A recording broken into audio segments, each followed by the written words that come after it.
Hello. हा बोला. तुम्ही सर, स्टार्ट तुम्ही करू सुरू शकता. करून द्या, मी ओळख करून देते.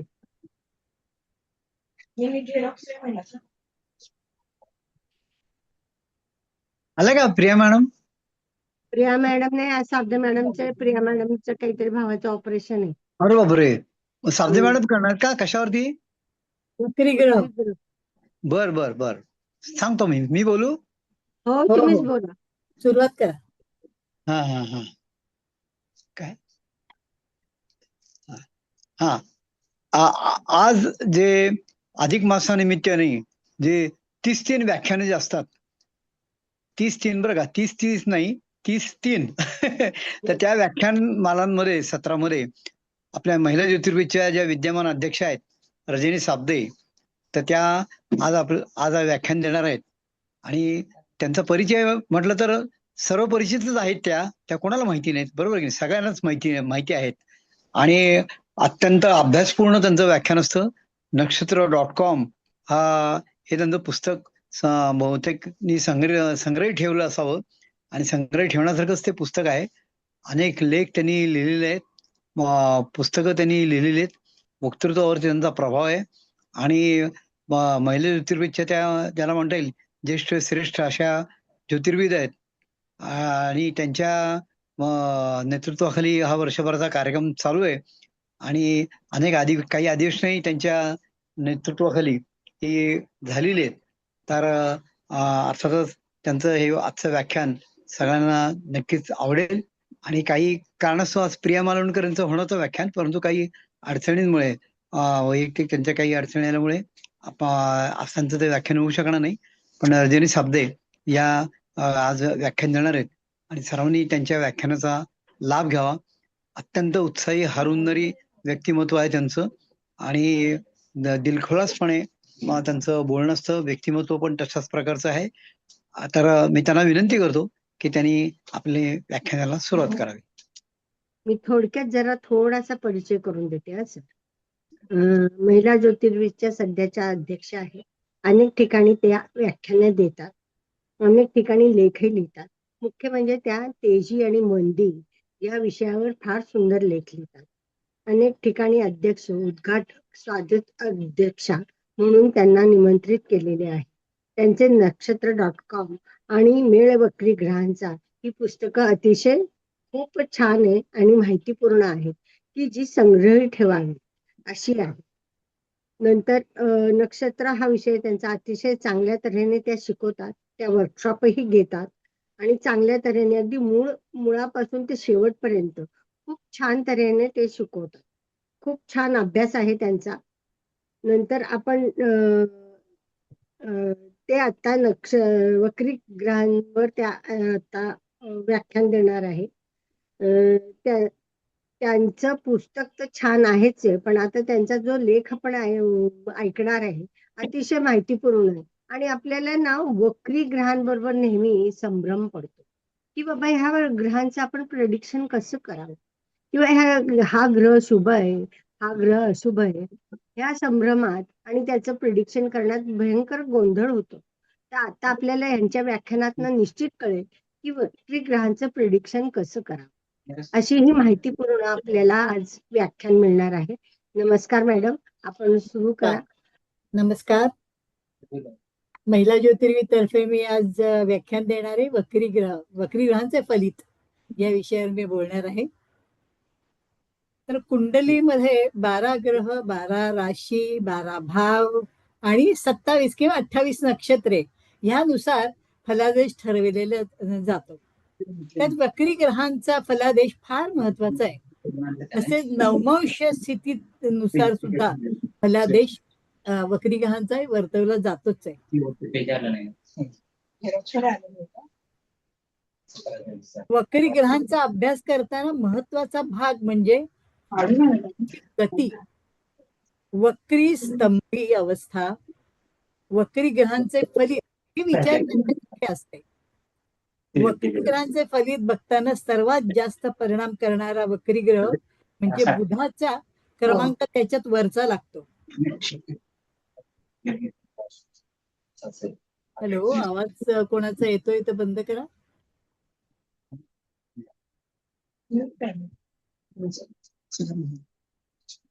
त्यानंतर शुक्र व नंतर मंगळ असा क्रम लावता येईल. गुरु, शनी, हर्षल, नेपच्यून इत्यादी मोठे ग्रह बराच काळ वक्री असल्याचे आपल्याला दिसतात. तर त्याचे परिणाम हे थोड्या प्रमाणात व विशेष अशा ग्रहयोगात आपल्याला जास्त करून आढळतातच. सूर्य सिद्धांतानुसार ग्रहांना एकूण 8 प्रकारच्या गती आहेत असे सांगितले जाते बघा. तर ह्या वक्री ग्रहांच्या अशा अवस्था ज्या वर्णन केल्या आहेत ते आपण बघूया. वक्रानुवक्रा कुटिला मंदा मंदतरा समा तथा शीघ्रतरा शीघ्रा ग्रहाणु मश्रुधा गती तत्राति शीघ्रा शीघ्रान्रया मंदा मंदतरा समा रुज्विती पंथधायेया या वक्रा सानुवक्रगा. म्हणजे आता हे किती प्रकारच्या त्याच्या त्या वक्रे ग्रहांच्या अवस्था असतात बघा.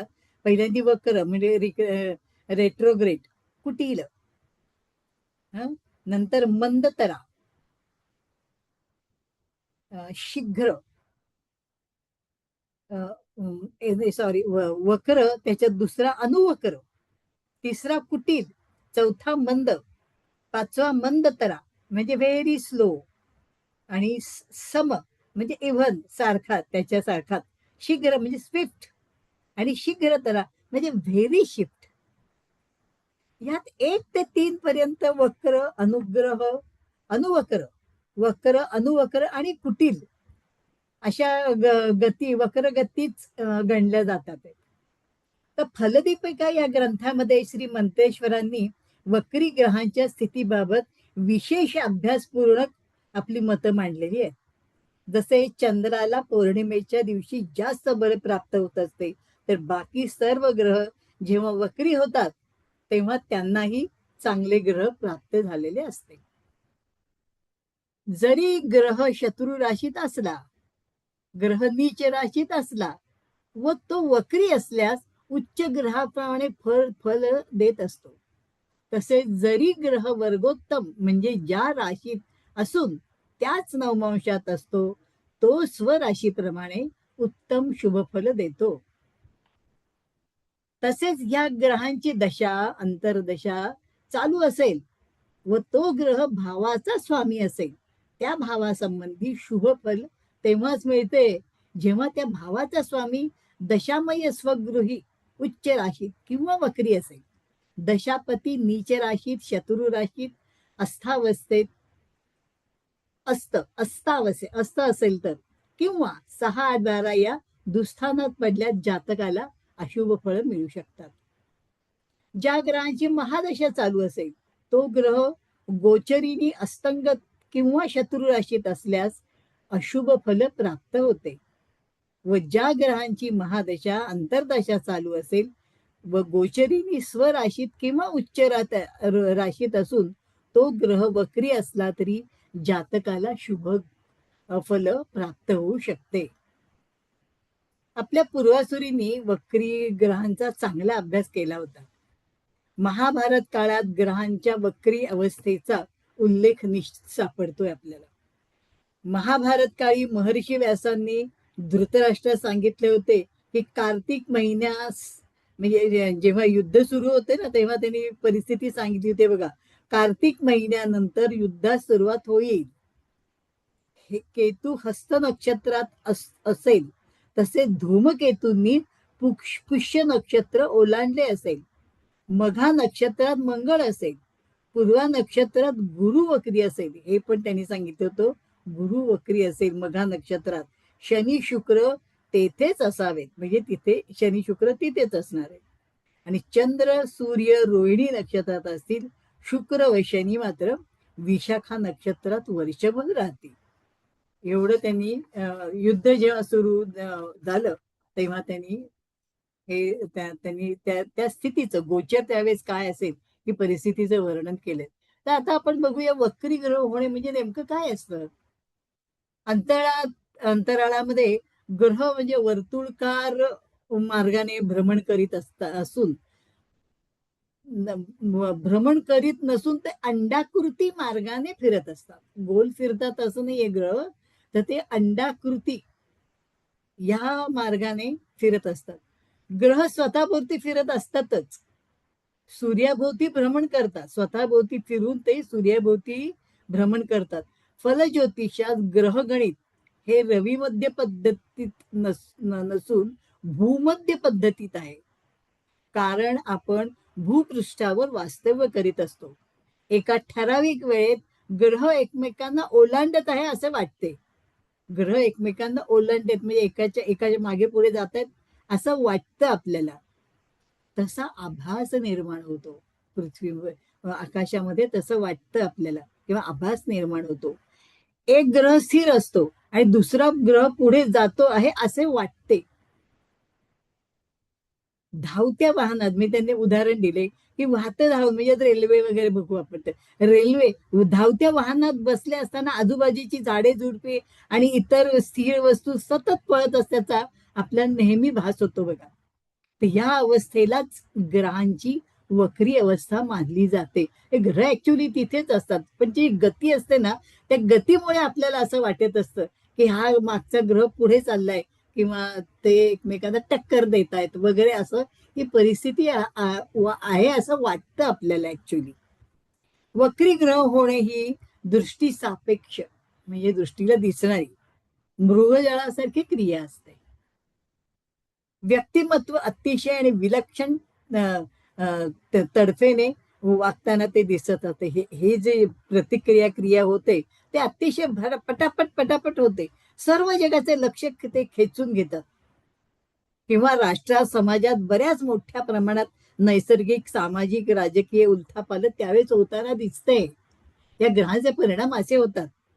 पण वक्री ग्रहांचा अभ्यास केल्यास या घटनांचा आगाऊ अंदाज वर्तवणे शक्य होऊ शकते. आपण नेहमी पंचांगामध्ये बघत असतो बघा, वक्री अवस्था ग्रहांची ते अंश जे असतात ते मागे जातात, मागे दाखवतातच ते आपल्याला. ते अंशानुसार होत असतं, पण ऍक्च्युली तिथं असं घडतच असं नाही. अलीकडच्या काही वर्षांपूर्वी एका जर्मन शास्त्रज्ञाने वक्री ग्रहावर बराच प्रकाश टाकला होता.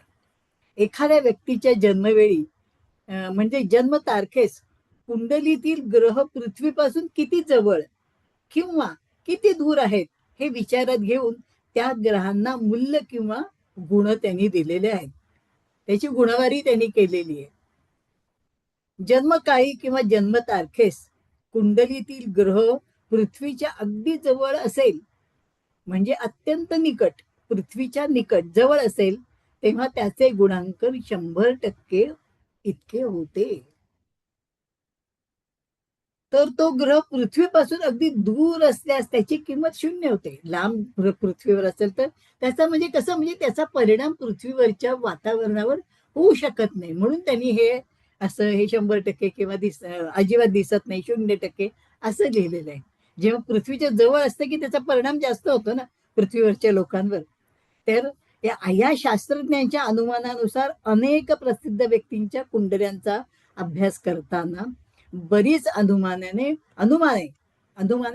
किंवा जे काही त्यांनी अनुमान काढलं असेल तर ते ती कुंडली अगदी बरोबर अगदी आलेली आढळली आहे. तर कुंडलीत या ग्रहांना सर्वाधिक गुण मिळालेले आहेत.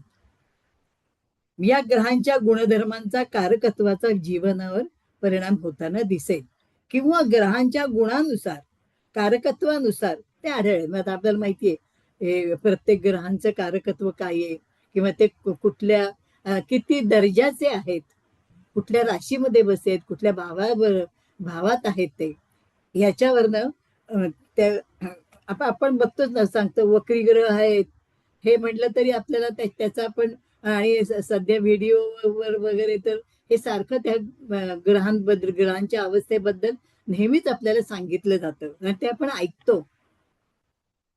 त्या कारकत्वानुसार आढळते. पण या पद्धतीचा बराच अभ्यास होत राहिला तेव्हा ही पद्धत पूर्वी वराहमिहिर म्हणजे इतकं हे काय बाहेरच्या लोकांनी अभ्यास केलाय वगैरे ठीक आहे, म्हणून आपल्याला काय वाटलंय बाहेरच्या लोकांचंच आहे, पण तसं नाहीये. हे आपल्याकडे आपले जे पूर्वासुरी होते ते वराहमिहिर, पराशर, मंत्रेश्वर, वैद्यनाथ अनेक भारतीयांनी सुद्धा ही पद्धत आचरली होती, त्याचा अभ्यास केला होता. आणि त्याबद्दल आपली मते ह्या लोकांनी आपली मते मांडून ठेवलेली आहे. या पद्धतीनुसार वक्री ग्रह आणि स्तंभी ग्रहांच्या बाबतीत विचारात घेण्याजोगे गुण वक्री आणि स्तंभी होण्याच्या आठवडा म्हणजे अलीकडे किंवा आठवड्या पलीकडे मिळत असतात. म्हणजे हे ग्रह वक्री कधी होणार, स्तंभी कधी होणार याची आपल्याला हे आपण बारकाईने त्याचा अभ्यास केला तर त्याची अवस्था आपल्याला कळू शकते. आणि मग त्यानुसार आपण ठरवू शकतो की आता आग्रह वक्री आहे, याचे परिणाम असे होतील, हे आपल्याला ठरवू शकतं. किंवा त्या मानाने आपण आपले हे आखतो दिनमान जे काय असेल तर ग्रह वक्री होण्याआधी असे तसेच मार्गी होण्याचा काही काळ एका जागी स्थिर झाल्यासारखे दिसतात. त्यालाच स्तंभी ग्रह किंवा स्तंभी अवस्था, ग्रहांची स्तंभी अवस्था ही होऊ शकते. सर्वसाधारण ग्रह दरवर्षी वक्री होतात. ते कसे ते बघूया आपण. तर खाली कोष्टक मी तुम्हाला वाचून दाखवते, आज काही शेअरिंग मी घेतलं नाही करायला. आता ग्रह प्लुटो जर आपण घेतला, त्याने प्लुटो पासून सुरुवात केली, त्याचा वक्री काळ 160 दिवस असतो. तो 160 दिवस वक्री होतो. आणि स्थिर असेल तर 7 दिवस आधी आणि नंतर अशी अस्थिरतेची अवस्था असते. म्हणजे 160 दिवसाच्या अगोदर 7 दिवस आणि नंतर 7 दिवस. नेपच्यून 157 दिवस असतो वक्री काळ त्याचा. म्हणजे तो पण स्थिर कधी असतो, तो 6 दिवस अगोदर आणि 6 दिवस नंतर. हर्षद 155 दिवस असतो त्याचा वक्री काळ. मग तो 6 दिवस आधी आणि 6 दिवस नंतर स्थिर होतो. स्थिर म्हणजे काय, स्तंभी होतो. नंतर शनी 140 दिवस, 5 दिवस आधी आणि 5 दिवस नंतर स्तंभी होतो. म्हणजे त्याचे परिणाम तर होतात ना पृथ्वीवर, त्याचे परिणाम होतात. तर त्यानुसार माणूस पृथ्वीवरचा मनुष्य आपले दिनमान हे ठरवतो नेमकं काय होईल आणि काय नाही. ज्योतिषी जे सांगतात. गुरु 120 दिवसाचा वक्री काळ असतो त्याचा. तर 5 दिवस अगोदर तो स्तंभी होतो आणि 5 दिवस नंतर स्तंभी होतो. मंगळ 80 दिवस आहे त्याचा वक्री काळ. तर 3 दिवस अगोदर स्तंभी होतो, 3 दिवस नंतर स्तंभी होतो. नंतर शुक्र 42 दिवस तो वक्री राहतो. तर तो त्याचं बघा 3 दिवस अगोदर 3 दिवस नंतर असं स्तंभी होतो. तर हे साधारण बघा शनीपासून कमी शनीपासून साधारण कमी दिवस यायला लागलो. आणि बुध बघा सगळ्यात नेहमी वक्री होत असतो. तर बुध हा 24 दिवसाचा काळ असतो त्याचा वक्री होण्याचा. तो वक्री ह्याचा 24 दिवसच वक्री होतो आणि एक दिवस स्तंभी होतो, एक दिवस नंतर स्तंभी राहतो. असा ह्याचा जो काळ आहे स्तंभी आणि वक्री ग्रहांचा, असं त्यांनी कोष्टकांमध्ये दिलेला आहे. तर जन्मकालीन ग्रह पृथ्वी निकट आहे.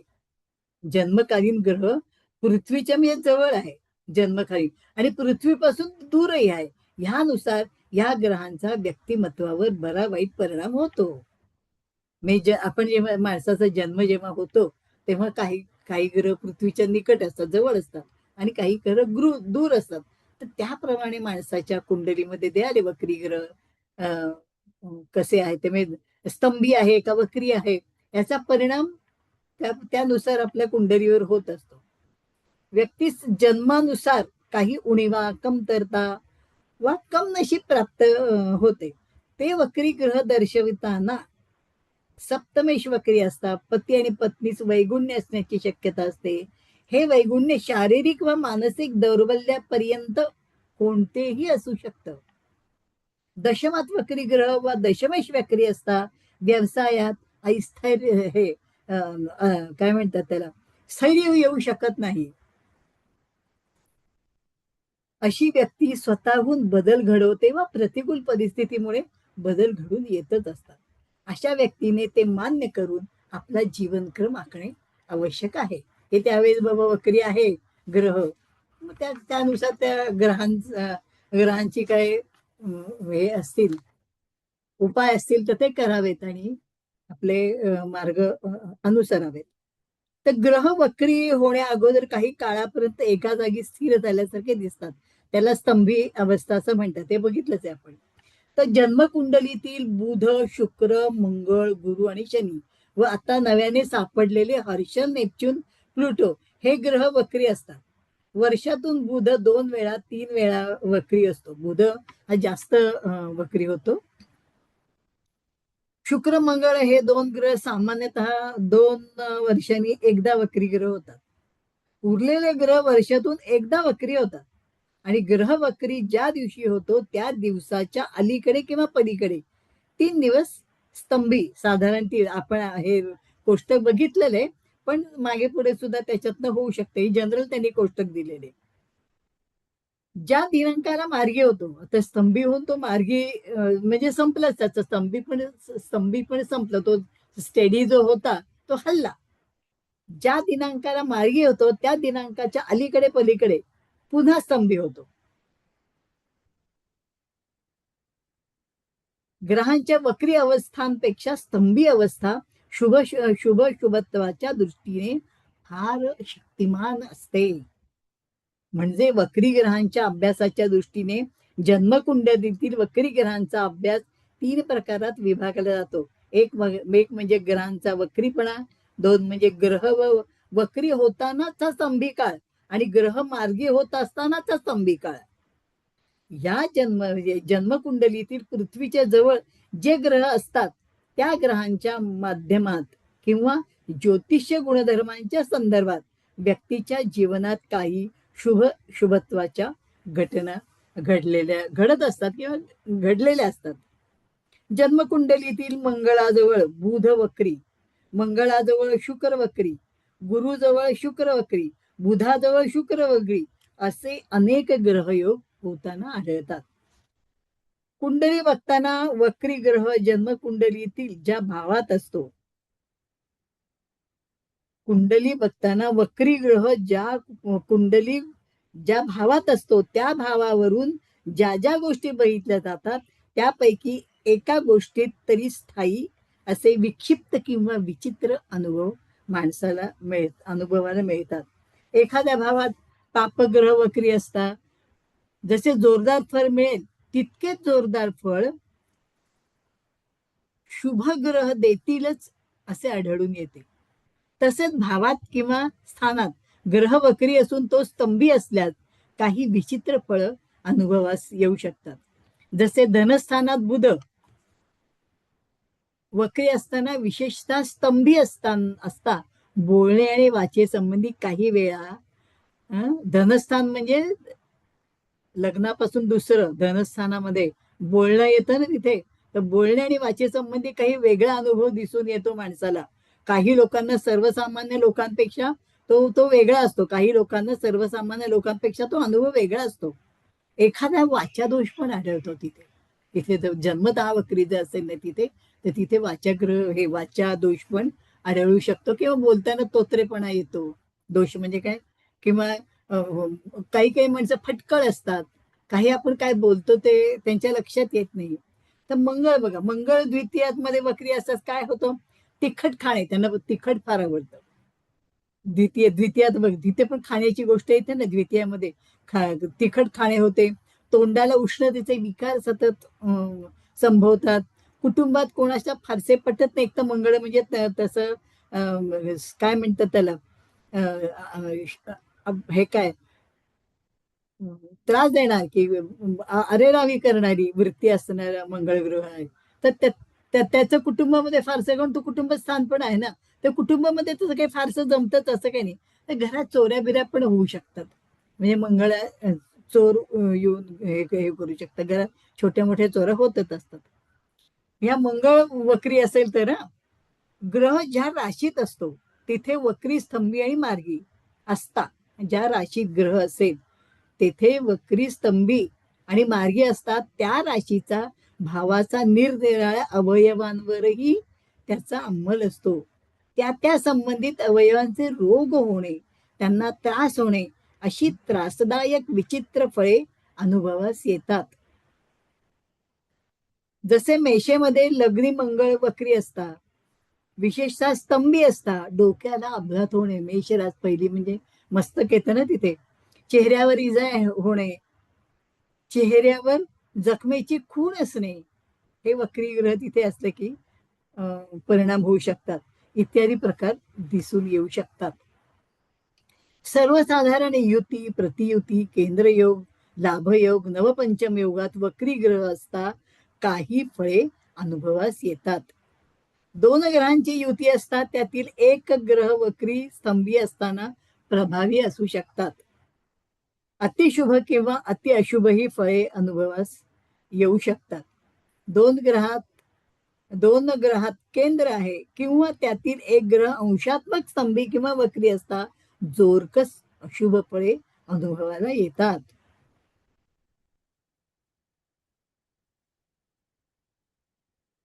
विशिष्ट नक्षत्रात वक्री असणारे ग्रह जातकांचा स्वभाव, प्रवृत्ती, मानसशास्त्र इत्यादी संदर्भात खूप वेगवेगळे अनुभव दाखवतात. नक्षत्रांचा सुद्धा त्यांनी प्रभाव सांगितलाय बघा. राक्षसगणी नक्षत्रात ग्रह वक्री स्तंभी असून पापग्रह युक्त असता अपघात, इजा, शस्त्रक्रिया, मारामाऱ्या अशा संदर्भात विचित्र फळे दिसून येऊ शकतात. कृतिका, आश्लेषा, मघाचा पूर्वार्ध तसेच ज्येष्ठा व मूळ नक्षत्रातील पापी ग्रह विशेष अभ्यासनीय आहेत. बघा नक्षत्र कुठले, कृतिका, आश्लेषा, मघा हे सगळे म्हणजे त्रासदायक नक्षत्र आहेत. आणि ज्येष्ठा आणि मूळ या नक्षत्रात वक्री आणि पापग्रह जर वक्री असेल तर आणखीन त्रास होतो. हे विशेष अभ्यासनीय असतात या गोष्टी. भावचलित पत्रिका ही सूक्ष्म ग्रहांच्या अभ्यासाच्या दृष्टीने खूप महत्वाची आहे. वक्री ग्रहांचा अभ्यास हा भावचलित पत्रिकेवरनं करावा. भावारंभाला किंवा भावमध्याला अंशात्मक असा वक्री किंवा स्तंभी ग्रह शुभ किंवा फलदायक असतो. आता वक्री ग्रहांचे काही वैशिष्ट्य आहेत मी तुम्हाला सांगते. आता वक्री ग्रह ज्या स्थानात असतील त्या स्थानाच्या मागील स्थानाची तीव्र फळे देतात. म्हणून लग्न, पंचम आणि भाग्य सप्तम स्थानातील वक्री ग्रह महत्वाचे ठरू शकतात. लग्नाच्या व्ययात त्यांनी सांगितलं ना, मागील स्थान म्हणजे व्ययस्थान, व्ययस्थानी पंचम म्हणलं की त्याचं चतुर्थ येईल व्ययस्थान, आणि भाग्य म्हटलं तर अष्टम येईल ना, सप्तम म्हणलं की षष्ठ येईल. त्यामुळे ह्या ग्रहांचे तसे त्रासदायक परिणाम होऊ शकतात. म्हणून वक्री ग्रह ह्या स्थानातील वक्री ग्रह खूप महत्वाचे ठरू शकतात, म्हणजे त्रास होऊ शकतो. तसं पाहता ते ग्रहांवर म्हणा, ते कुठले ग्रह आहेत ह्याच्यावर सुद्धा त्याचा परिणाम जास्त होऊ शकतो.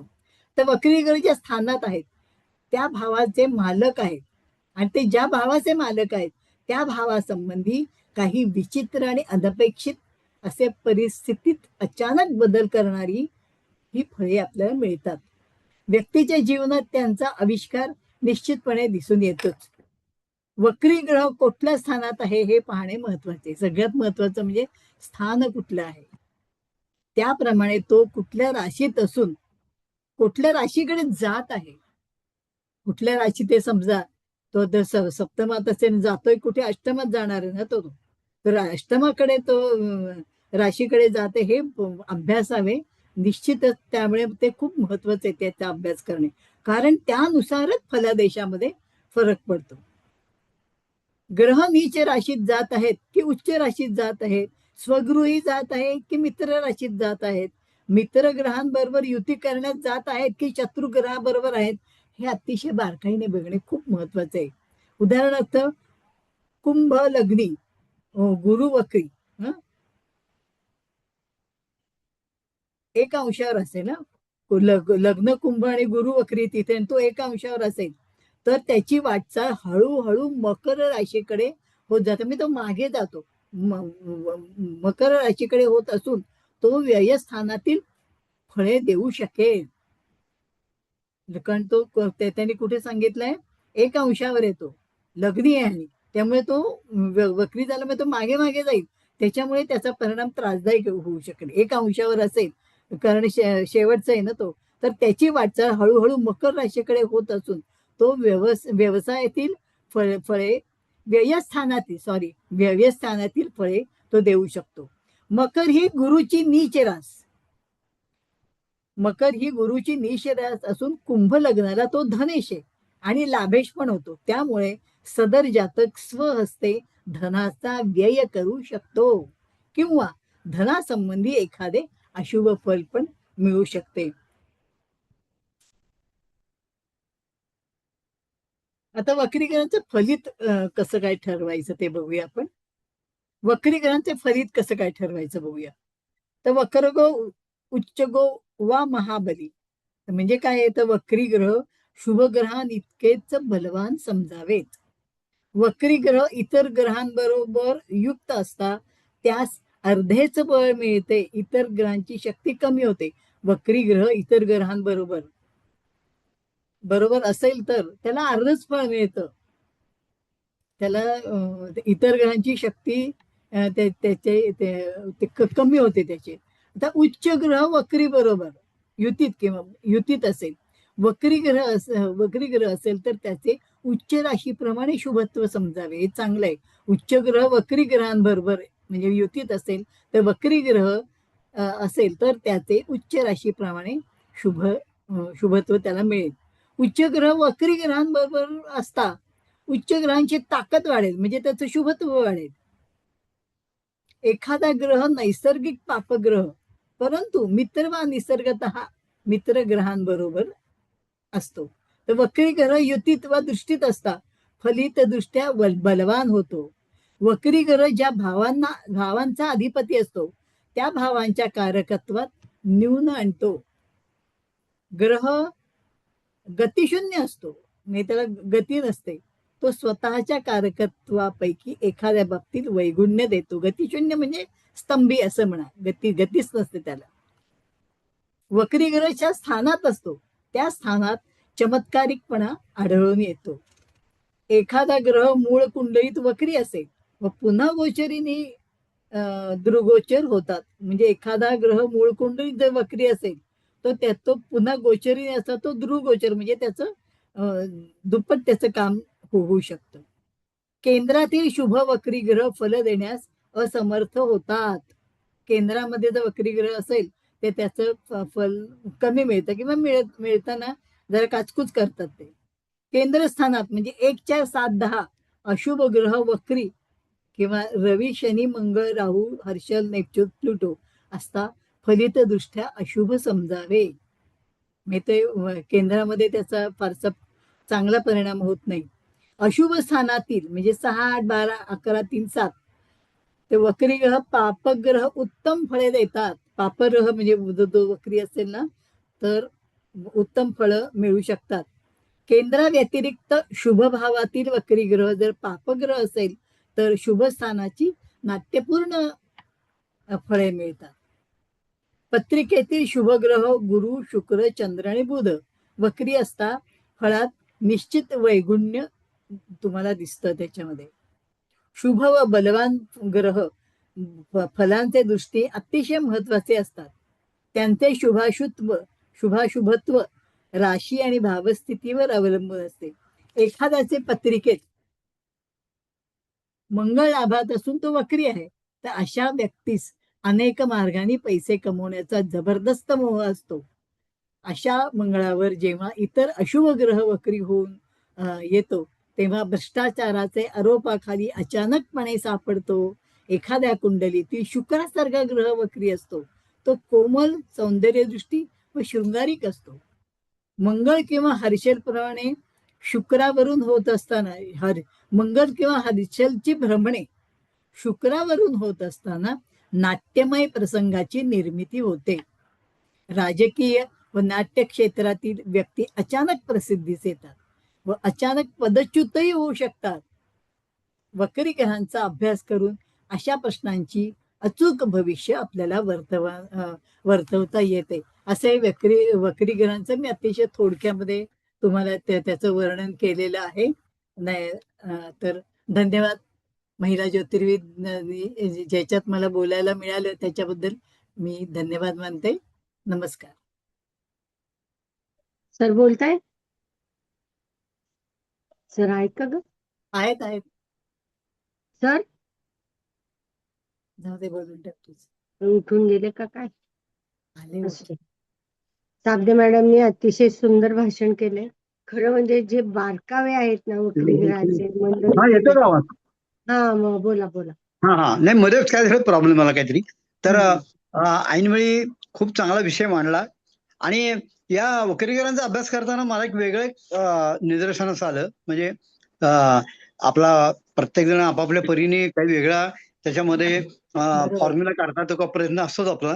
तर मला असं एक लक्षात येतं, आता उदाहरणार्थ चंद्र शनी त्रिकोण योग जर असेल आणि कुठलाही एखादा शुभ म्हणजे एखादा त्रिकोण योग असेल, त्यातला एखादा ग्रह जर वक्री असेल तर त्याचे रिझल्ट निगेटिव्ह मिळतात. म्हणजे चंद्र शनी त्रिकोण योग असेल आणि शनी जर वक्री असेल तर त्याचे रिझल्ट निगेटिव्ह मिळतात. म्हणजे चंद्राच्या त्रिकोण युगामध्ये कुठलाही जर ग्रह असेल, तो जर वक्री असेल, मंगळ जर वक्री असेल तर ते हे मिळणार. म्हणजे समजा मंगळ जर समजा मेषाचा वृश्चिकेचा असेल आणि चंद्राचा त्याशी हे होत असेल त्रिकोण योग, पण मंगळ जर वक्री असेल तर त्याचे परिणाम निगेटिव्ह मिळतात. मी असं बऱ्याच वेळा ऑब्झर्व केले. कधी कधी आपण म्हणतो ना, अरे चंद्र शनी त्रिकोण योग आहे, मग आज आपण चांगलं काम करूया, एखादं नवीन योजना हातात घेऊया, पण त्या नेमकं लक्षात येतं की ते प्रॉब्लेम हे होतो. म्हणजे त्याचा याच्याशी काही संबंध नाही, महाराष्ट्र आंतरराष्ट्रीय संबंध नाही, त्याची तीव्रताही कमी जास्त प्रमाणात ही असू शकते, परंतु तो अनुभव येतो. तर यांनी साबदे मॅडमनी खूप चांगल्या पद्धतीनं सविस्तररित्या मला तुमचं खरं असं पत्रिकांचं शेअरिंग केलं असतं ना तर ते जास्त तुम्हाला लक्षात आलं हा, असतं. नाही, नाही, ते- पण आज जरा ते प्रॉब्लेम चांगलं झालं. पण नाही, ऐनवेळी ते चांगलं झालं. मी पण चांगले मग- हा विषय मांडला, म्हणजे आपलं सातत्य आहे ते टिकून राहिलेलं. हो, काल प्रश्न म्हणजे तेच महत्वाचं आहे सर, तेच महत्वाचं आहे. हा, हे मागे पुढे एखादं मोठं जे आपण काम हातात घेतो त्याच्यामध्ये हे मागे पुढे ह्या गोष्टी होतच जातात, अडचणी येतच असतात त्याच्यात या काही. या विषयावर मॅडम तुमचा एक लेख पण होईल दिवाळी अंकासाठी सविस्तर, चांगला लेख होईल. पुस्तक झालंय. पुस्तक आहेच आहे ना मग. झालंय. हा, वक्री करावरती आहे ते पुस्तक. बरोबर, आणि पुस्तक लेख आहे पण ते. केलेला आहे सर, माझा लेख पण बर आहे बर ना. बर. हा हा, काय ह्याच्यामध्ये प्रश्नच नाही. कुंडल्या असताना कुंडल्या हा, हा. जास्त रंगवून सांगता येतात तशा. हो हो, नाही हा बरोबर आहे. शेअरिंगचा जरा प्रॉब्लेम आहे हा. थोडा नाही, त्याच्यामुळे. आता ते होतं ना, आता पण चांगलं झालं. हा, आता उद्या उद्या उदय सानेचं आहे ना, उदय साने. उदय हा, चांगलं होईल, काय प्रश्न नाही.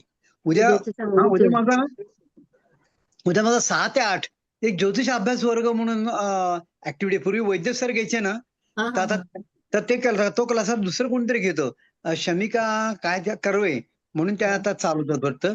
तर मग मला बोलवले आणि मग तो वेगळा विषय घेतला मी, वेगळा म्हणजे नवीनच विषय. या विषयावरती मी पूर्वी 1-2 व्याख्यानं दिली होती, पण मध्ये जरा खंड पडला. तर वास्तुशास्त्र वेगळं, शकुनशास्त्र पण आलं वेगळं. लक्षात आलं. हा, तर वास्तुशास्त्र म्हणजे कसं की आता आपण समजा आपलं लेक्चर चालू आहे चांगल्या याच्यावरती, पण आता वक्रीकराचं आपलं संपलेलं आहे, पण वक्रीकर चालू असताना जर एखादा अचानक फोन आला असता तर त्याची उत्तरं आपल्याला ऑन दी स्पॉट आपण तिथे देऊ शकलो असतो. तिथे प्रश्नकुंडली पण मांडायची नाही. काय असतं, वास्तवामध्ये जे अवतीभोवती जे आहे त्यातून आपण संकेतांचा अर्थ आपल्याला तो लावता आला पाहिजे, लॉजिकल भाग. म्हणजे थोडा तो टॅरोशी पण निगडीत येईल, पण टॅरोमध्ये ते पत्ते वगैरे काढायला